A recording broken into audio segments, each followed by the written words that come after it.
Hello guys, welcome back again. Maktada ay video si video mayam bu taram nok sari amasung haningai leitena thagasab phongdok sari mayam ngasi gi ay video sidi sumai tawbane ay video se kari namdoino wana khanmada ko wari mazam tang ithokpane ba wari je ai isai mayek ne khallaga di iba adubu isai mayek ai surpan haitabanina dai kem isai gi knowledge pudi laite pamjaraga su ko ando isai mayek ne ibani adubu saireng gi type tu obani ngi do yeng asi ai isai da saireng mayek saireng na khangdre asum ai gi motta laibodo ekta ithokpani ado mayam dai si share tawjarake mayam nuai tabra du comment do ren tawbiram ko adudi mayam ai sum pathokjarage tambirami singmi tami sinanauni tambirami singmi tami amatani nungsi chanana laminarami aikoi tongkhaina tahaningi indiana thajaba thamli birena indiada phattaba kuki da insili indiana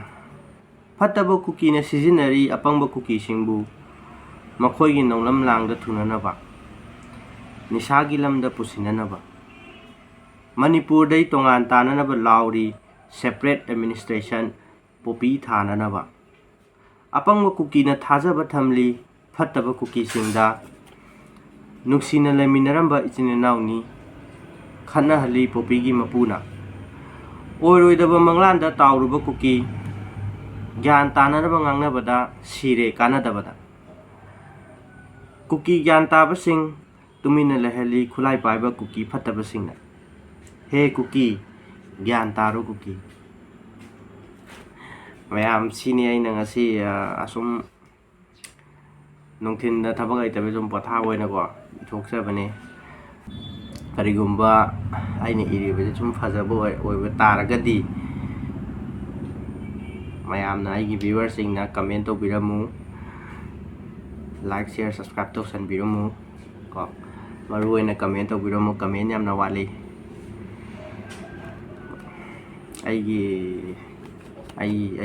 wangang bujam kan haite adagi ai saireng pa ba haite isai mai